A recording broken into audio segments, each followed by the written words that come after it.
Welcome to the webinar of the Energy and Environment Division at UCL.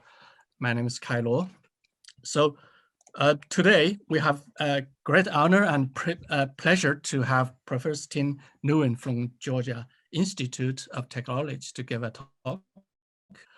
Tim is undoubtedly an international leader in clean energy. He's currently a Regents Professor and also Executive Director of the Strategic Energy Institute at Georgia Tech.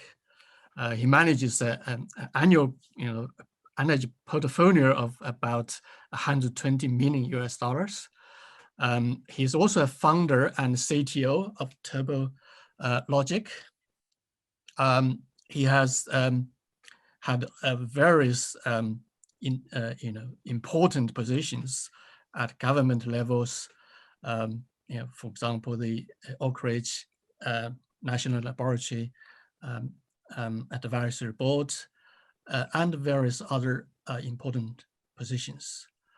Tim has authored 4 books and over 350 other publications.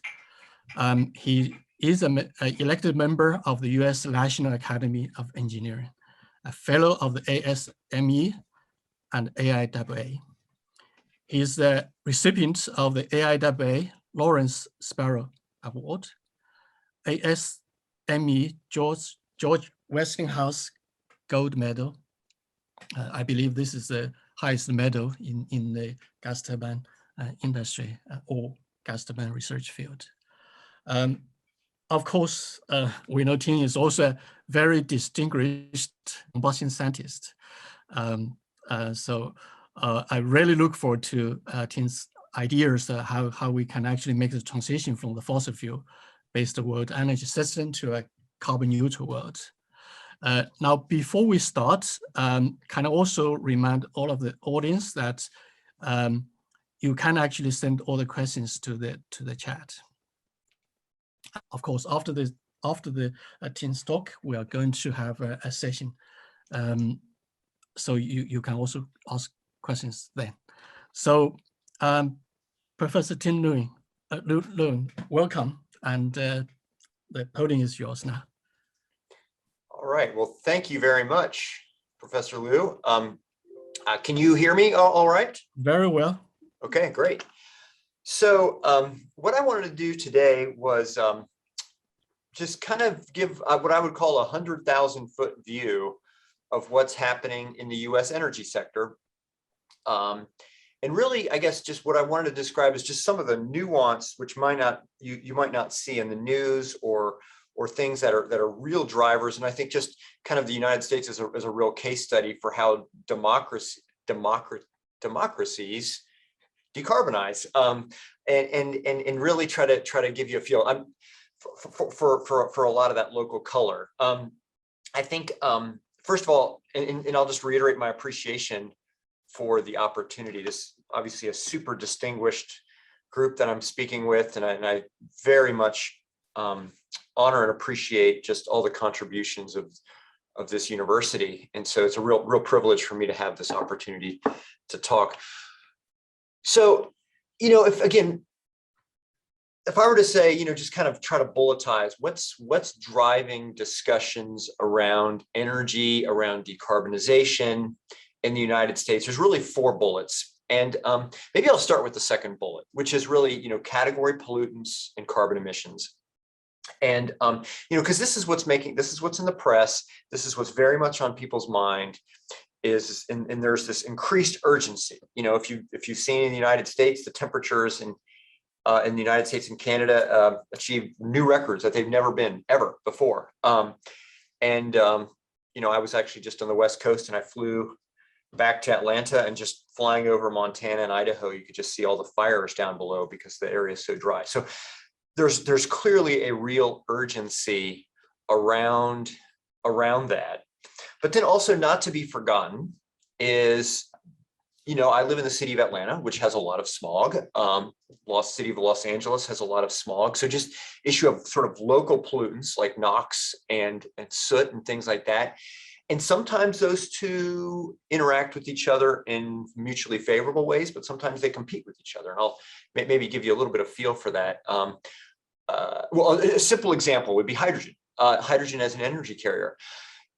We're seeing in the United States a lot of pushback, in fact, from some environmental justice communities about hydrogen because of the fact that basically hydrogen combustion generates NOx, and so they're pushing back. And I think it's wrong to do so. And I think it's ultimately not self-serving, but that's an example of where those two interact negatively. Obviously, moving from fossil fuel combustion to renewables, clearly the two, you both reduce category pollutants as well as CO2 emissions.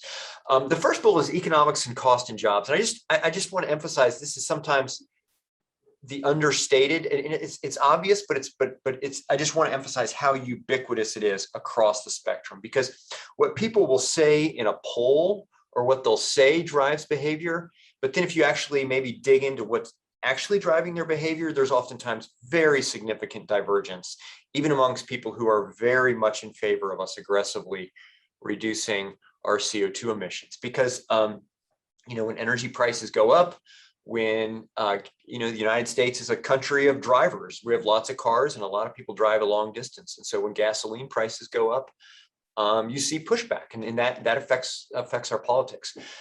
This third bullet is again, it probably is lesser in the news, but I think it would be very important to not underappreciate the importance of geopolitics and global interactions, particularly in what drives executive action. So, we have a president of the United States and their cabinet, which is the executive branch, and obviously we have our Congress, but particularly what drives the executive branch actions, just a lot of thinking about national security, geopolitics, supporting U.S. allies, supporting U.S. interests abroad. These are oftentimes not stated explicitly, but I just cannot emphasize how important these are in driving particularly executive branch energy policy. A simple example is the U.S. Department of Energy, which is our largest organization that is promoting both R&D and commercialization and deployment of clean energy technologies, is really a national security organization. That is the organization that has an enormous amount of national security work. It actually owns the U.S. nuclear weapons stockpile and manages that stockpile. And so just a very deep coupling between energy and national security. And then the last bullet is issues of energy equity, environmental justice, and there has never been so prominent in the United States, so prominent a discussion of these points with respect to energy. And just the general idea is that, and I probably don't need to restate this, but I'll just maybe add a little bit of US color on this. The idea that historically Black or minority populations, for example, Black communities, which obviously are former slaves, which have Native Indian tribes, and then just generally lower income people have historically borne the brunt of the pollution from our energy systems, along our highways where there's higher particulate emissions. That's where the lower income communities exist. And so just if you look at simple things like COVID mortality rates in the United States, Black people have died more often from when they get sick from COVID than white people. And you can ultimately trace some of that back to their exposure to energy systems and the particulates and basically weakening their respiratory system. So this is an issue, it's very prominent. Whether and how there will be real action remains to be seen, but certainly advocacy groups are really making inroads in this space, and I've never seen it so much part of the national conversation, and national conversation with sort of engineers and technologists really trying to think about these issues. And again, I want to emphasize that these issues that there's a lot, in a democracy, there's a lot of give and take and push and pull, because you might think that this issue, equity and justice, and the whole issue of pollution and CO2 emissions that they're going in the same direction. And in many cases they are, but in many cases they're not. A simple example would be, there's a book, we actually have a new energy equity office in our Department of Energy, and the founding director of that, a woman named Chandra Baker, has written a book. And basically the point of that, a key point she makes is look, we're not going to let Black and poor people be sacrificed on the altar of decarbonization. That the needs of our poor people, of our historically marginalized people, are just as important as our need to decarbonize our economy.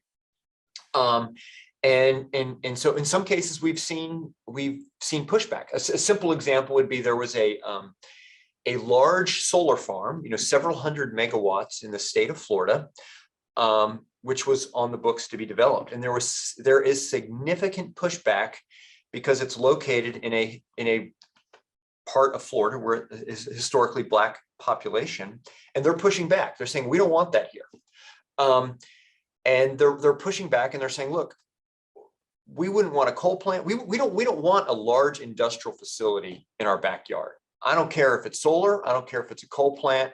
I don't care if it's a plastic plant. We don't want it. And this has been in the national news, and because, and obviously, if you start taking multi-100 watt megawatt solar farms and chopping them up into megawatt solar farms, that fundamentally changes the economics. Maybe deals that made sense won't make sense, and so forth. And so that's a simple example. Another example is just the whole issue of labor and unions. Many high-paying labor union jobs in the United States are in the oil and gas sector. Those are going away. Many of these, quote, green jobs don't pay well. Rooftop solar. I mean, there's literally factors of 2 or 3 reductions in salaries people would have if you talk about retraining workforce, but salaries are literally 2x lower. And so unions are not necessarily playing along. And the reason I'm emphasizing this is if I don't want to make this totally political, but I just want to recognize is that if you think about our Democratic Party, which is the party in power, its historic backers have been sort of labor and unions and environmentalists. And these two, and so these two are not necessarily aligned.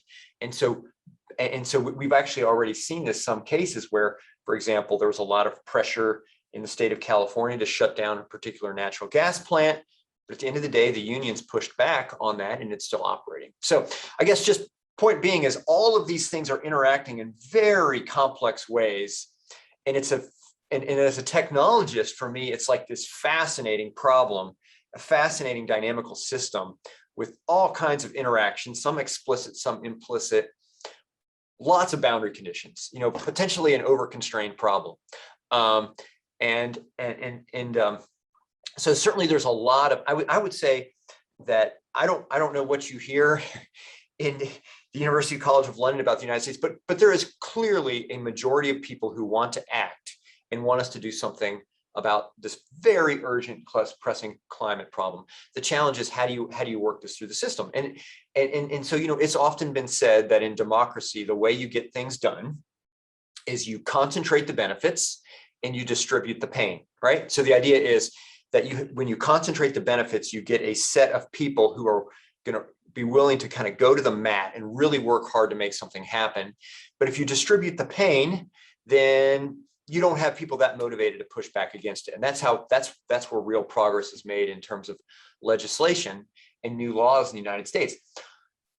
The worst possible thing you can do in the US democracy is to have a situation where you distribute the gains and concentrate the pain. Because then you have a group of people who are not necessarily going to be strong advocates for it, but you certainly have a strong, potentially minority group that's going to be very vocal against it. And that's exactly where we find ourselves with this climate challenge, is what and so we've been through this already before. I'm going to talk a little bit about coal, but significant economic disruption in the United States, major social problems, drug use, murder, meth, just growth of meth in regions in Appalachia, which have been devastated by loss of coal jobs. And so and that's just, and coal is a much smaller section of the economy, let's say, than the larger oil and gas sector is. And so people are looking at that, and it scares a lot of people. So anyway, I think just, again, the spirit of this is 100,000 foot, just kind of a very frank view of what's driving a lot of these discussions. So what I'm going to do in the rest of this talk is I have about, I don't know, 18 slides, and I'm just going to show you charts. And these are all public domain charts from the Energy Information Agency, and just talk about how some of the things I just mentioned work through. And so let's just start by this one. You've probably seen plots like this Sankey diagram. And this just kind of gives you a snapshot of what does the US energy system look like. And this is really a supply-centric view. It really helps you understand better where energy sources are coming from. It's a little harder to see where it's going. And so I'll talk a little bit more about demand side. But basically, the left side of this plot is where energy is coming from in the United States. And on the right side is what it's being used by. And it adds up to about 100. This number is down because of COVID. Normally, this number is about 100 quadrillion energy units per year. And then you can see, you can get some idea. So energy sources, energy users, and obviously there's the critical energy issue of energy carriers. How are we moving energy around? And so you can get a feel for how much energy is getting converted into electricity and then getting moved to users versus how much energy is getting moved via actually the embodied heat content of a fossil fuel like petroleum or natural gas. And so what you can see from here is that the two big ones are natural gas and petroleum. And that's pretty clear. And I'll get into this a little bit more later, but the biggest source of US electricity is actually natural gas. So this blue dash, this blue width of this bar is bigger than the width of all these other bars. You can also see the US transportation sector is basically, well, let me just back up. If you think about the US energy system, it's not, I would just say it's not helpful to think about the US energy system singular. Really, the easiest way, if you wanted to make the simplest way of making the US energy system or ecosystem to think about it in the simplest way, it's really two systems. You have basically the petroleum sector and the transportation sector, which are almost one and the same, petroleum and transportation sector. And then you have everything else, which is largely an electricity sector. So you can sort of think about it as electricity and transportation. Those aren't exactly the same thing, but it's a useful organizational construct. Because if you look at transportation, if you look at this, basically this green bar is petroleum. The vast majority, the US transportation sector is by and large fueled by oil, petroleum. The next biggest one is biomass, this one right here. And this is actually about 5% of the US transportation sector. And this is politics. This is corn-based ethanol, which is piped into our gas by congressional mandate. It's basically the Midwestern part of the US. The Farm Belt has made this mandate. Whether it makes sense or not is a whole nother question, but this is why petroleum isn't even bigger. If it was purely market forces, this would be even bigger than this. This orange one, 0.02, that's electricity, essentially zero. And then you see a tiny little piece, this light blue one, that's natural gas. That's largely fleet vehicles, maybe, maybe buses for certain cities or UPS or some delivery service or things like that. But in essence, what we have is our transportation sector. The transportation energy sector is its own sector, essentially completely divorced from the rest of the energy system. It has its own dynamics. It has its own pricing structure. It has completely different geopolitical considerations than the rest of the energy system. And so when you think about kind of US CO2 emissions or US whatever around energy, it's really important to say, is this a transportation kind of petroleum oil issue, or is this everything else? Because completely different drivers, and again, completely different pricing structures. And we'll get into that a little. I'll emphasize this point several times later on. Okay, so this is kind of a supply-centric view. If we wanted to take more of a view, let's, if we just say what's going over here on the right, let's look at these boxes a little bit more carefully. This is another view of the US energy system, just kind of as a macro system, but thinking about where is the energy going from, as opposed to where is it coming from, where is it going? And you can see The biggest chunk is buildings. So basically the building sector, about 40%. And this is lighting, this is heating and cooling, but 40%. The next biggest one, transportation, a little bit over a quarter. Then we move to this industrial sector, then we move into ag. But that's basically where the energy is going. And each one of these, again, very different drivers, very different jurisdictions, different levels of difficulty to decarbonize, different influences with the global energy system. Some are completely divorced from the global energy system. Some are strongly tied to the global energy system. So for example, transportation. The price that we pay for oil in the US is set by global markets, period. And so very strongly tied to what's happening globally, to global geopolitics, to global prices, to rise in demand from developing parts of the world, as opposed to things like over here. This is basically electricity and natural gas, completely independent of what's going on in the rest of the world at first order. Pricing is completely set domestically, totally unaffected by geopolitics or wars in the Middle East or conflict over Russia or competition with China, or just name your geopolitical issue. Okay. All right, well, let's dig into that a little bit more detail. And I'd say, if there's two kind of meta drivers of transformations in the US energy sector, it's shale gas and oil, and it's rise in renewables. And I'll talk about those two. And those sound contradictory towards decarbonization ends, and they're absolutely decontradictory. And but I think this is US natural gas production. Don't worry about the details of this plot. It just shows where the gas is coming from. Just look at the top line. This shows you year, this shows you, billion cubic feet per day. And bottom line is US natural gas production has increased by a factor of 9 over the last basically 10 years. This is enormous. No one saw this coming. Just a simple example, I live in the state of Georgia. And the state of Georgia has the distinction of being the only state in the United States where a new nuclear plant is being built. I wish we had more new nuclear in the US, but it's the only state where it's being built. And that plant, basically the financing and the design of that facility happened before the shale gas boom. That building, that plant was built predicated on $12 gas. And as you know, gas in the US is $2 to $3. No one saw it coming. No one saw it coming. And just the fact that we can have such a massive change in the availability and the price of gas is just, I mean, it's continuing to ripple through the system. And I'll talk about, I'll refer to this throughout this talk.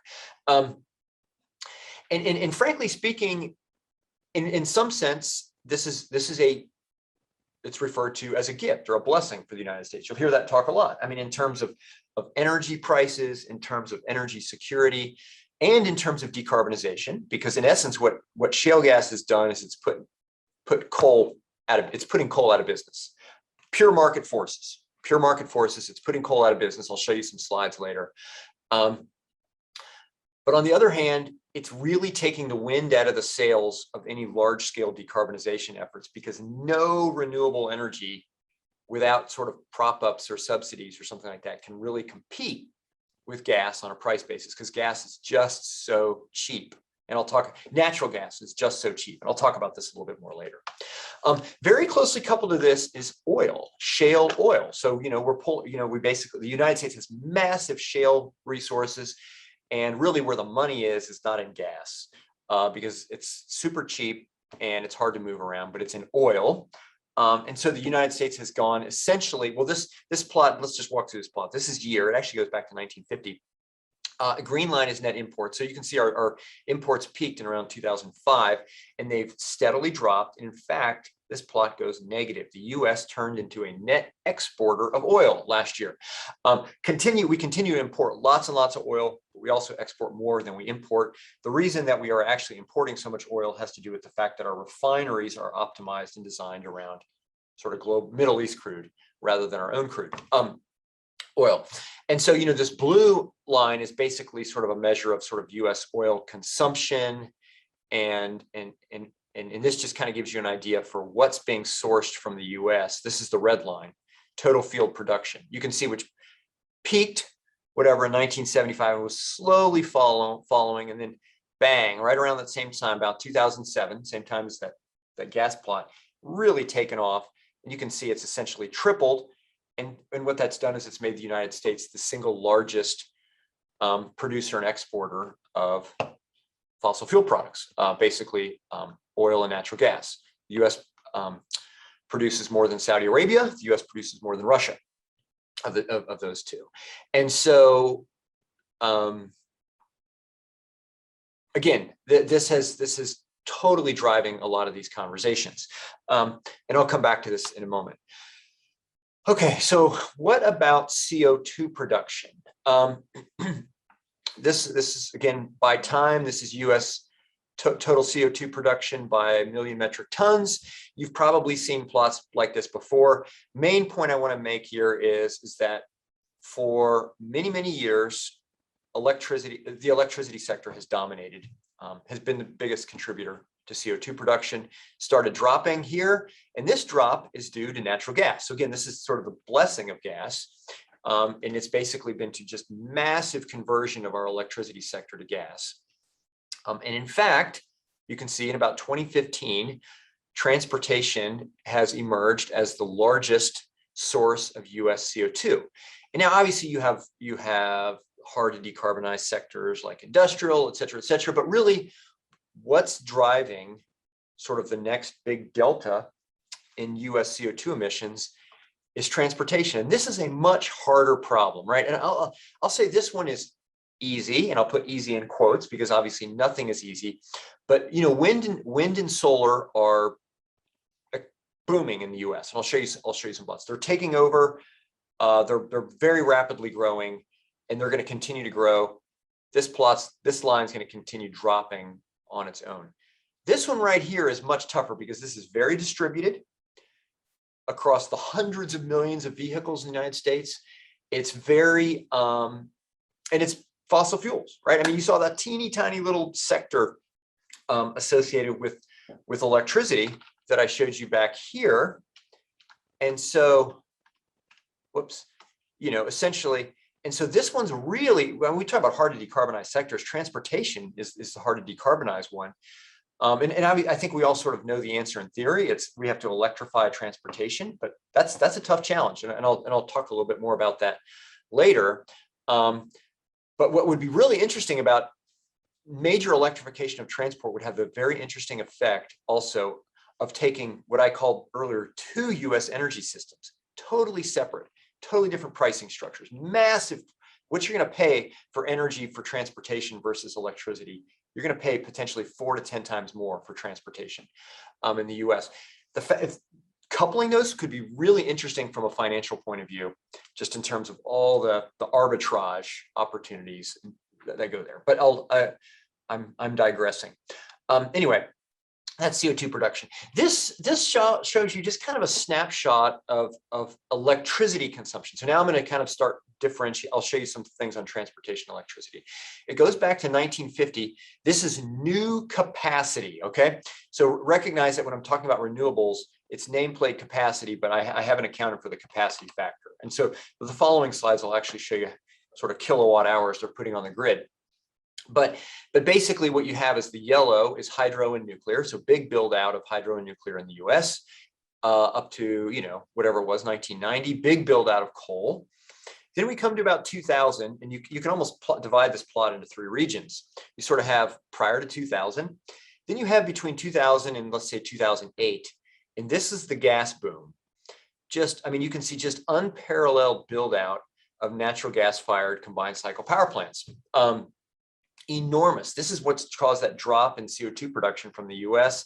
It's what's caused natural gas to be the largest generator of US CO2 production, of US electricity production. And then sort of phase 3 is this chunk where you have the greens, the pop up in these greens. Greens are renewables. This is basically, you know, between say here and here, this is wind. And then more recently, it's basically photovoltaics and wind. So on an overall capacity basis, wind and photovoltaics have been the dominant contributor to new US electric capacity since about 2010. So for over 10 years. Again, but again, if you normalize these if you multiply these by actual capacity factors, natural gas has been the largest new contributor since 2010. Also, but not to be forgotten is these blue. Remember, blue is natural gas. So there continues to be a strong build out of gas in the US.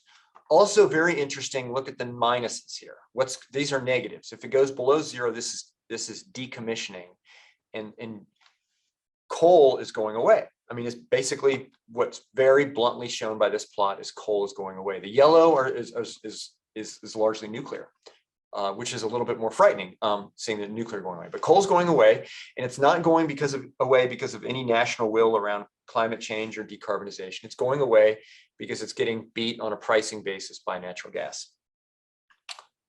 Okay, so that just kind of shows from a capacity point of view. This plot just shows you similar thing, but actually kilowatt hours. So where's the power?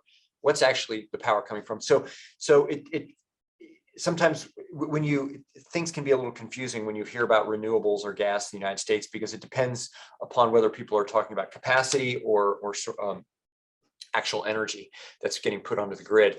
But basically, this is billion kilowatt hours on the y-axis. This is time, and notice that this is mostly projections. So these projections are useless, but I just put them in here because this is the plot. And this plot just shows sort of the major sources. The blue line is renewables. And then the right plot just breaks out the renewables. Okay, so we'll talk about those separately. But what you see is just sort of the coal is plunging, right? Just almost basically a factor of 2 reduction in 10 years, a factor of 2 reduction in coal. Totally market forces. Natural gas has just shot up. And then, the other ones, the petroleum is, and nuclear is actually dropping a little bit because due to plant closures. The nuclear is actually been getting put out of business as well by cheap gas prices and by wind, which essentially has zero marginal cost when you're bidding into competitive markets. If you break out the renewables on the right plot, you'll see you have solar, which is this yellow. Again, this is all projection, so let's just ignore this. So just focus on this part of the plot. So you have solar, which is the blue, hydro, which is the dark blue, light yellow is the solar. And really those are the big ones. So you see hydro is the biggest source of renewables, and it's flat. It's flat, and it's showing flat because we're not going to build new hydro in the US. In fact, this plot, if anything, is going to go down because of environmental pressure. In many cases, hydro projects are built in some of the most spectacular, beautiful country the United States has. You've probably heard of the Grand Canyon, but there is also something which is a wonderful canyon upstream of the Grand Canyon called Glen Canyon. But Glen Canyon is flooded because of the Glen Canyon Dam, just as one simple example. But you can see it's dominated by wind. Solar is really taking off, but in fact, in recent years, there has been more solar capacity been built out than wind, but actually because wind has a higher capacity factor. I think the wind capacity factor in the US is about 35%, whereas solar is closer to 15 to 20%. And so when you account for that, you just got that much more wind power going in. And so, if you kind of break these out, look at these different renewables, this plot shows wind capacity additions by year. So don't worry about the different colors. These just show what quarter it's built. But in essence, a lot of wind's going in, right? This is gigawatts. This is 1,000 megawatts. This is a lot of wind power is going in. And so wind, this is a really interesting stat. In 2020, about almost 10% of US electricity came from wind. So, oftentimes we've talked about alternative energy and renewable energy sort of as the same thing. But in fact, wind energy is no longer alternative energy. It's everywhere, and it's now a major producer. It's 10%. And in places like Texas, which has its own grid, which is the ERCOT grid, it's in some cases producing well over 50% of the power that's going into the electricity grid at any given time. Okay, so that's wind. If we talk about natural gas, this just makes the same point. Coal is this plot, natural gas is this plot, and you'll see coal, we now produce a lot more electricity via, as of 2015, basically natural gas passed coal, and this plot right here, more than anything, is what's responsible for the drop in US CO2 production. And then if we talk about solar, again, solar is just taken off. It's about a 5-year lag behind wind. Wind took off about 5 years earlier, but lots going in. And you can see about roughly 40% of new capacity is going to be solar. And for the last few years, new capacity additions, solar has been the #1 source of new capacity addition, followed by either wind or natural gas. But in terms of where power is coming from, it's still a small piece. It's about 2.5%. But from 0.1%, 10 years ago. Okay, so that's a little bit about the electricity sector. Just say a couple things about transportation now. This just shows you where the energy is coming from in our transportation sector in the United States. And in essence, you've got gasoline, which is, light duty cars, things like that. You got distillates, this is heavy duty trucking. You've got the green is jet fuel. This is our aviation sector. Yellow is biofuels. Again, 40% of U.S. corn this is basically 40% of the U.S. corn crop. It's basically by congressional mandate. Natural gas. Excuse me. The yellow is not biofuels. The red is biofuels. The main point I want to make is this little tiny yellow slice is basically electric vehicles. So electric vehicles are about 2% of new sales, about 2% of vehicle registrations. And so if, lots of interest in energy in the US in getting to net zero by 2050. And this right here, I think, is going to be kind of the key driver of whether we can really scale EV sales up. Okay, I'm just looking at the time here. I'm going to talk a little bit faster. I'm almost done here. The other point kind of an interesting point, I want to talk about pricing, because what you pay for energy in the US really, really varies on what you're going to use the energy for and what the form is. And so there's lots of lines in here, and we'll talk about some of the other ones, but for right now, just pay attention to the light gray one. Light gray is natural gas. That's this one.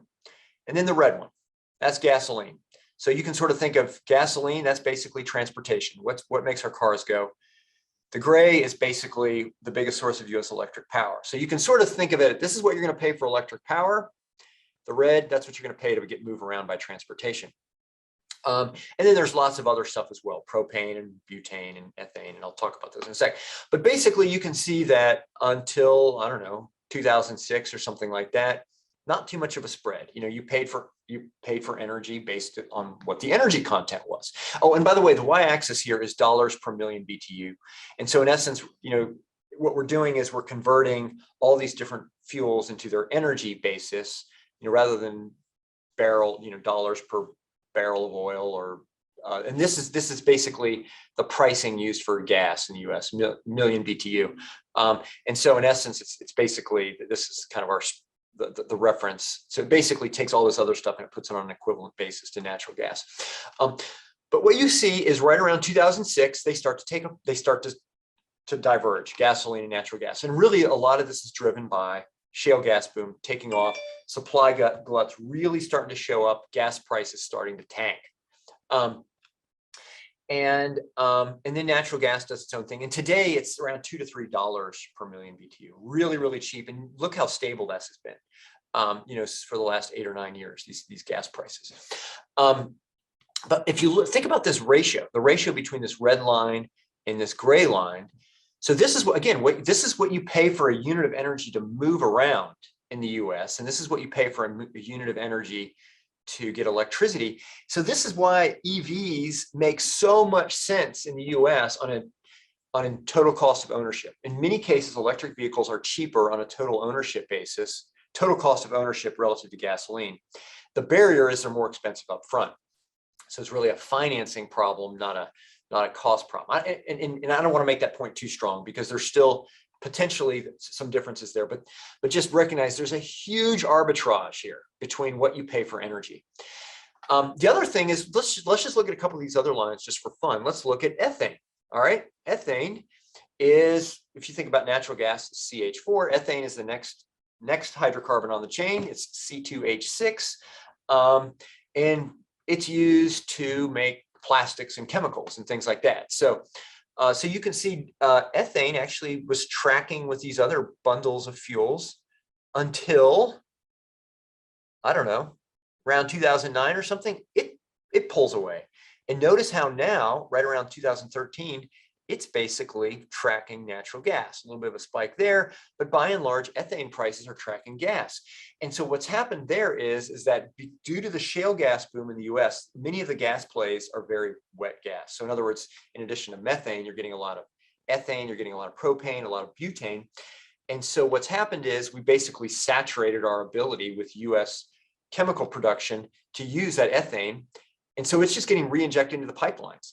And once you re-inject into the pipeline, you just pay for what it's worth on energy. And so it's basically the price has collapsed to that of natural gas. So that's what's happened here. So where you can see today, we basically have two buckets. We have all this stuff up here and we have this stuff up down here. And so you have this arbitrage in energy pricing. And it's basically, if you look at this plot, you'll see what drives that price. It's whether the energy source is a liquid or a gas at room temperature. Ethane and natural gas are gaseous at room temperature. They're hard to move around. They're a pain logistically. You got to cool them. Propane, gasoline, it's a liquid at room temperature. We can export it. And prices globally are a whole lot higher in the US. And so people are like, why would I sell this in the US when I can sell it for 2 or 3 times more externally? And so that's what's driving that. So this is a really interesting thing to think about, particularly as we look at the changes moving forward. So let me just say a couple words about global interactions and geopolitics now. So that just kind of, I've tried to just kind of paint a picture of kind of key energy sources, key energy users. So in the US, it's there's a lot of politics around energy independence and coupling of our interests, of the US interests with global geopolitics. And I just want to emphasize the US is energy independent insofar as the electric power sector. It's locally sourced, prices are set by local markets, global prices can do whatever they want, it's not going to really affect US electricity prices. Oil, on the other hand, are transportation, although the US is a net exporter, which is brand new to this year, first time. But the US is also a major importer in prices of oil because it's so easy and cheap to move oil around. They're fully coupled to global markets. So the price people pay, the price when I go to a gas station, pump up my car, is fully set by global markets. So energy security issues in global is largely a transportation sector issue, not an electricity sector issue. But with a caveat, let me just throw out a caveat, and that is natural gas exports. And because the US is now exporting about 13% of its production, there's a lot of lines here. The ones I want you to focus on are the light blue here. This is what you pay for gas in the United States, the light blue. You can see it's around $2 per million BTU. This yellow line is sort of actual average LNG prices in Asia. So just take a ratio, right? This is what they're paying in Asia. This is what they're paying in the US. You're looking about a 4x difference. And so this is driving a lot of discussions, and it's driving exports because gas producers can get a lot more money if they sell it globally. I've talked too long, so I think there's some really interesting things that are happening there. But I'll just say one thing that's really interesting about this is the chemicals industry. Or even more broadly, just I would say heavy industry, steel manufacturing, chemicals, glass, fertilizer. All was getting outsourced. But before the shale gas boom, this stuff was all getting outsourced. We're seeing major sort of reshoring. This stuff's coming back because energy prices are so cheap. And in particular, what's happening is that, normally in the US, the way we make, petroleum is an important feedstock for making plastics, let's say. But now we got all this really cheap ethane. So you've got this huge build out. You can see over $209 billion in US dollars for chemical industry, basically to use either natural gas or ethane for these industrial processes.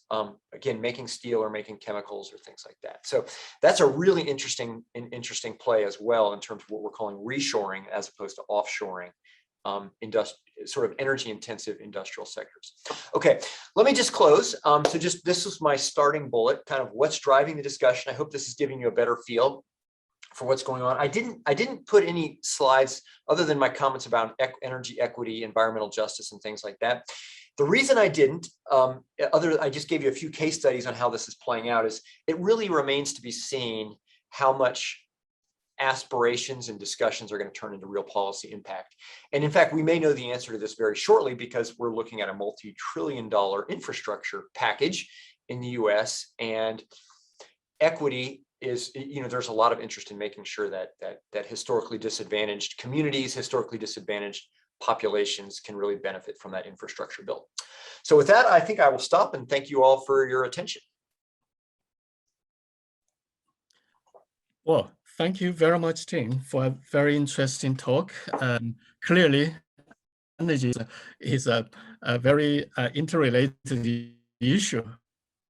Takes with geopolitics, with social justice, environment, and many other factors, and of course about closely related to the market. I can I think questions in the question and answer section. So let me ask take this advantage to ask a few questions. You haven't mentioned the recent publication on net zero emissions 2050 by the International Energy Agency. What do you think about that? And do you feel that that's achievable? Yeah, so Kai, I'm not sure if it's my internet or yours, but you're breaking up. But I think what you were asking was the IEA net 2050, is it achievable or not? That's right. Then net zero emission pledge, let's say the target. Yeah. So I think there's been several net zero studies. I'll also highlight, there was a really important one done in the US by Princeton University, which I'd also highlight, a really, really nice study. So I think they lay out some pretty credible paths. And I think, I guess my overarching observation is we know what we need to do over the next 10 years. There's a lot of questions about how do we get there? What's the lowest cost way to get there? How do we minimize disproportionate effects on historically disadvantaged populations? But I think in many cases, we know what we need to do between now and 2030. There's a lot of questions about what's the use of hydrogen versus electrifying, maybe using hydrogen as an energy carrier versus renewable fuels as energy carriers versus electricity as an energy carrier, et cetera, post 2030. But we know what we need to do.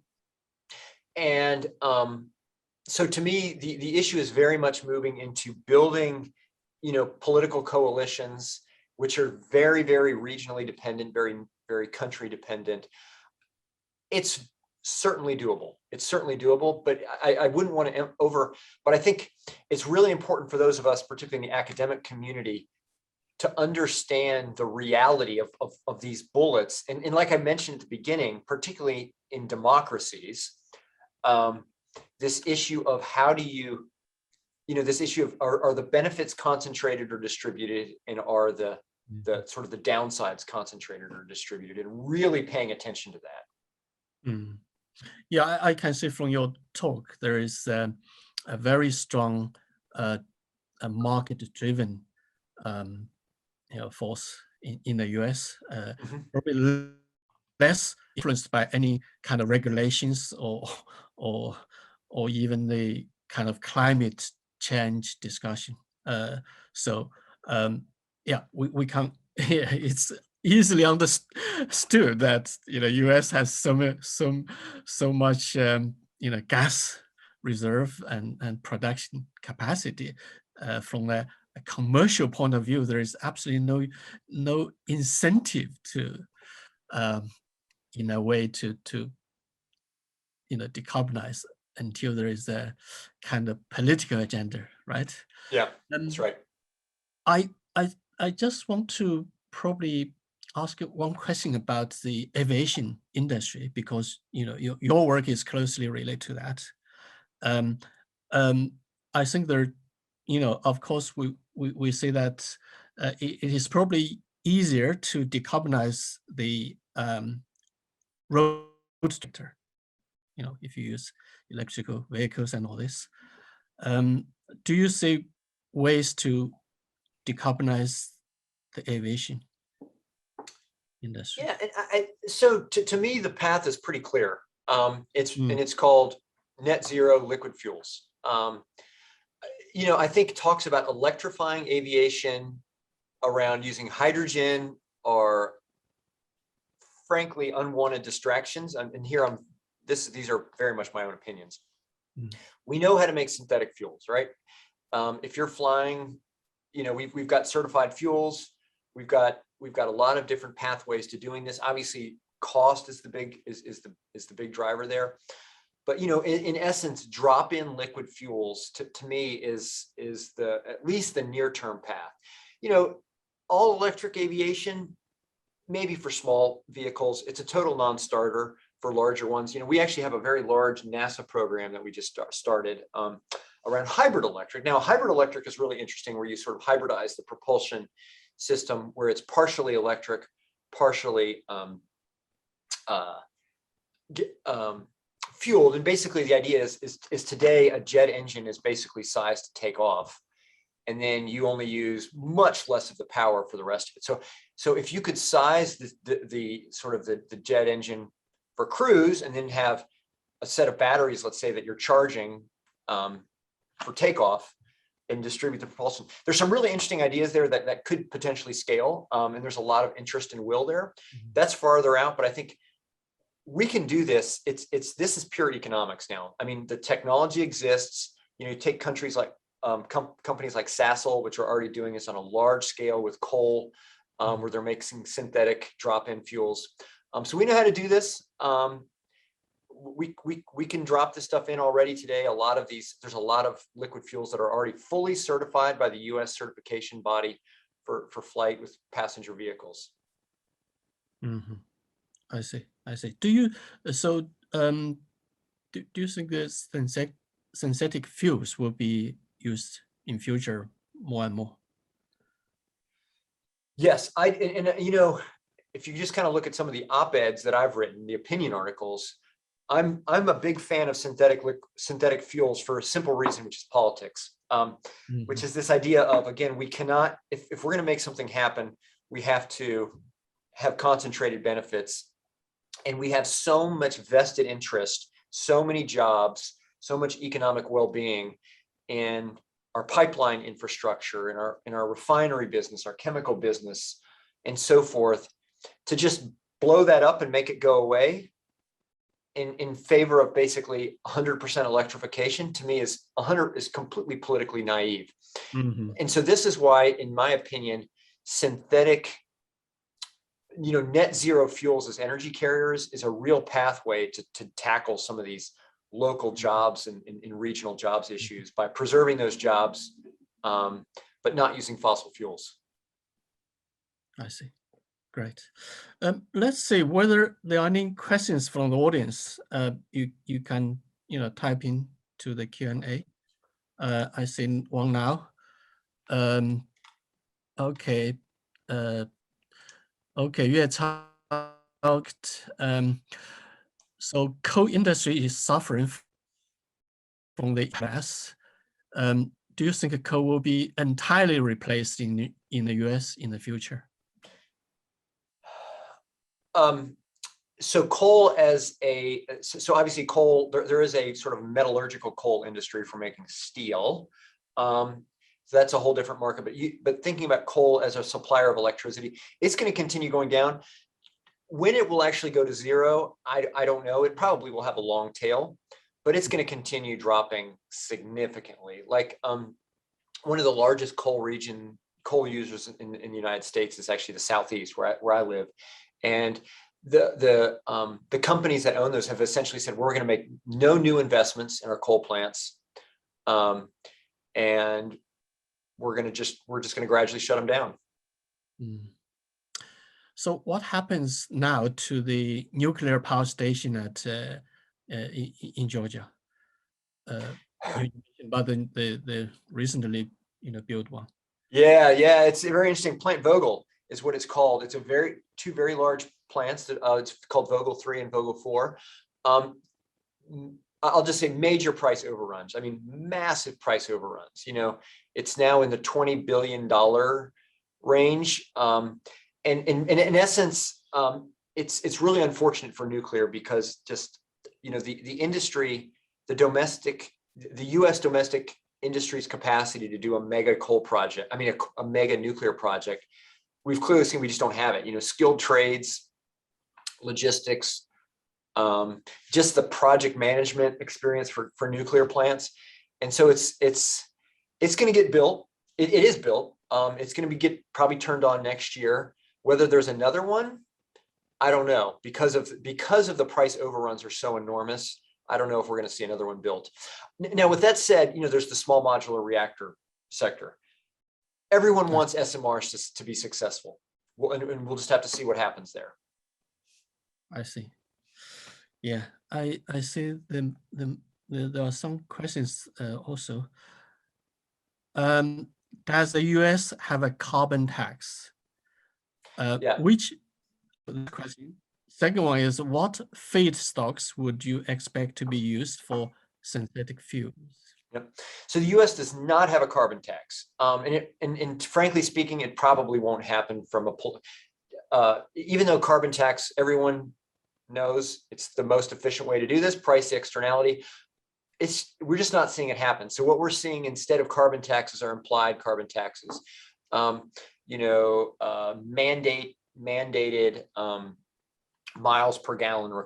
For example, we have federally mandated miles per gallon averages that car makers have to achieve, which and they're continuing to move those. We have certain states have clean energy mandates where 50% of the electricity has to be renewable. So it's an implied carbon tax. That's where it's showing up, but there is no carbon tax. Now, feedstocks, that's a really interesting question. So today, the dominant feedstocks for synthetic fuels are biosources, basically renewable natural gas, largely derived from landfills. So in fact, probably 75% of US landfills are extracting gas and either directly using electric power or selling the gas onto the grid. Obviously, that's just a drop in the bucket relative to the overall gas, but that's where it's coming from. And so we're going to continue to see a lot of growth in sort of this renewable gas sector from biological sources. That can only get you so far, though. That the scaling on that is there's only so many biological sources.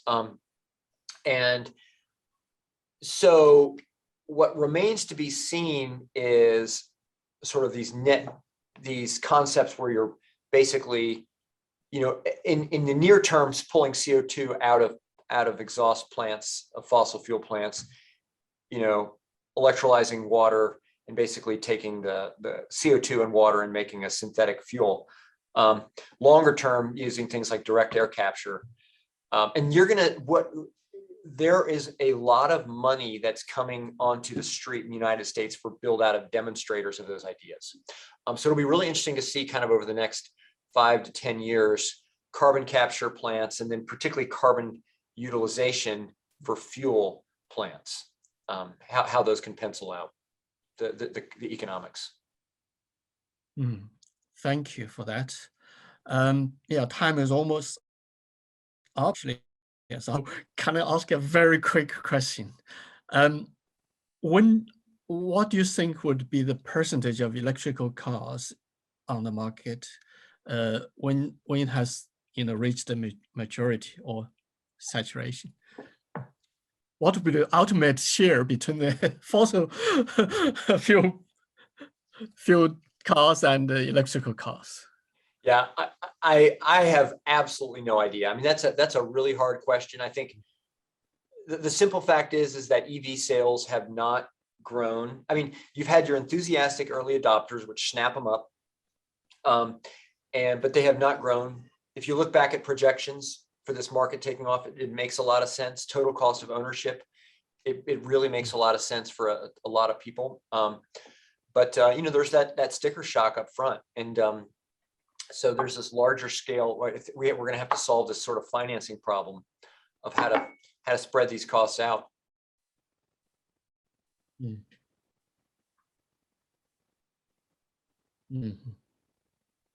Okay. Yeah, the sound was stopped for a while. Anyway, thank you so much. Are you able to hear? I think the internet would Yes. a little bit. Okay, good. I think what we have time for, thank you so much for your valuable time and also your valuable views. And it's also the, let's say, the final webinar before the summer break. So you have taken the whole seminar to a height where you can feel very happy to now stop and go for a nice summer holiday. So thank you very much. And also wish you an enjoyable and relaxing summer. Yes, thank you very much and have a wonderful day. Thank you so much. All the best. Surely we'll see each other again at Combustion Symposium. That's right. Still Okay. using fossils for some time. That's right. All right. Bye-bye.